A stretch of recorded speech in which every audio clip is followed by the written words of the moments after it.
The following is brought to you by Sports Radio New York. We're in a good place. We have Rich with us. He's on the line already? Yeah, Rich is with us. How you doing, Rich? I'm doing pretty good. Thanks for having me. Okay, this is Jets blogger Rich Forestano. He's a blogger here at Sports Radio NY and also covers the Jets for JetsInsider.com. Rich, you know, they finally lost a game today to the Saints that it really could have been a lot closer than it ended up, save for those two plays, the fumble in the end zone and the 99-yard interception return.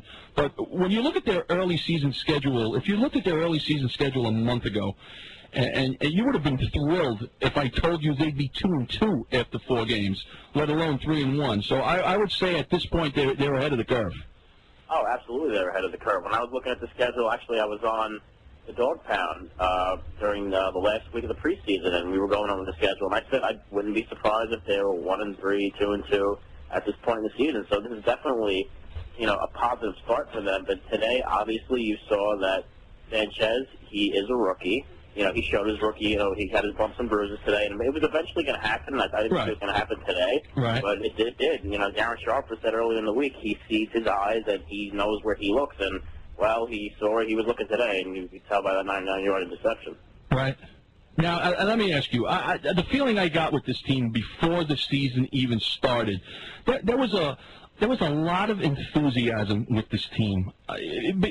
Before the season even started, there just seemed to be a lot of enthusiasm with the team itself and also with their fans.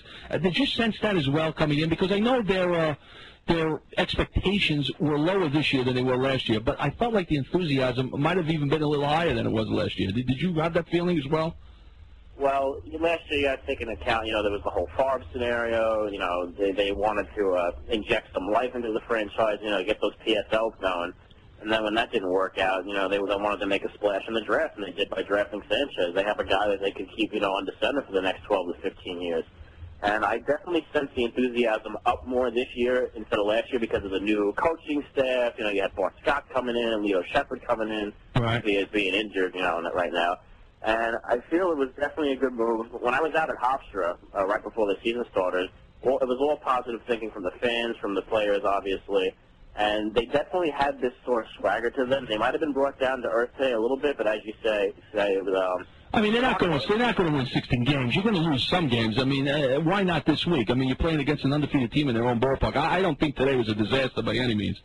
Oh, not at all. It was definitely not a disaster. Yep. And like a couple of weeks ago when I went over the schedule, I said, okay, realistically, 8-8 missing the playoffs. Now I'm not entirely too sure. Maybe 9 games. Right. Who knows? But even with that, even with those expectations, they just had a good feel about them coming in. I mean, normally you say a team's going to be 8-8, 9-7, you're not overly excited. And even though a lot of people thought they weren't going to be any better than that, I just sensed there was a lot of excitement about this team coming in, and rightly so. They've proven a lot of naysayers wrong thus far. Oh, absolutely. And they've proven they can play even with a rookie quarterback. And I think the rookie quarterback is probably what energized them the most because you have a guy that can move around the pocket. You have a guy that could, you know, even though he was pretty rusty today, he could look off the safety and throw down the field. Right. And I think that's what excited them. I mean, when's the last time they had a quarterback that could scramble? And they let Ray Lucas? Right, no. And this guy is a rookie in name alone. I mean, they have to be pleased beyond expectations with the way this guy has played. You know,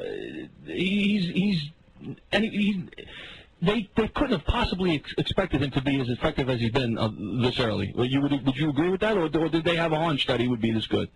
Well, I mean, they're never going to tell you that they were sketchy about it. I mean, Tannenbaum seemed very, very sure of himself when he drafted the kid. And I was a little skeptical because, like, you know, he only had, 16 starts in college. You know, he basically barely rubbed his nose in the game, but he's showing that he can play the game. But the thing is, I want to see what he can do when it's 25 degrees out and the wind's blowing in his face. Right. I'm guessing he's not a cold weather guy, right? I know he played at USC. Is he? Yeah. That is an interesting thing to think about. And it's early, he's still getting accustomed to the speed of the game, and he's got a tough test, against Miami next week, and that's a Monday night game. And then you got Buffalo following that. Right. And I think they could beat both teams, but on the other side, the game can go either way. I mean, Miami, they smoked Buffalo. Yeah, they did. They were desperate. They were a desperate team today. But now let me ask you, though. Usually it takes a couple of years for a young quarterback to adjust to the NFL game. You know, in the past year, though, you've seen guys like Matt Ryan with the Falcons and Joe Flacco with the Ravens, and now this year with Sanchez, step up and be successful right away. You think there's a reason for this with the way these guys are being handled today differently than they were years ago? Or do you think it's the college game that is being played differently that maybe sends these quarterbacks to the NFL a little more ready? I mean, what would you attribute the recent success of all these rookie quarterbacks? I would say with the last part you just said, a lot of these colleges are installing pro-style systems to get them acclimated so they can be ready when they jump to the next level. Yep. And, you know, Sanchez, he worked out of the shotgun a lot. He worked out in the center. He scrambled a lot. He audibled a lot. Basically, he ran that offense while he was there.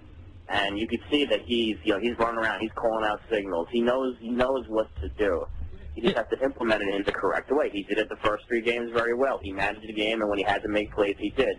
Today, today was that game. Today was that welcome to the NFL. I mean, albeit with the fumble, and the offensive line was a little shoddy today. I was very surprised with that. It was. I'll tell you what else. They got a little beat up. They got a little beat up with the run today too. I mean, I don't know if they were overcompensating to guard against Breeze going nuts against them with their passing offense, but it looked like the Saints were picking up chunks of yardage on the ground today. Would you agree with that? Oh, I definitely agree with you. I mean, they were worried about Jeffrey Henderson. I mean, even Robert Meacham. I mean, the guy had 2 nice catches today on one right. really crucial 3rd down, and he got Marcus Colston. And Revis, he showed, he covered him for most of the day. They didn't have an offensive touchdown through the air. Yeah, they did. And Breeze only had 190 passing yards, which is well.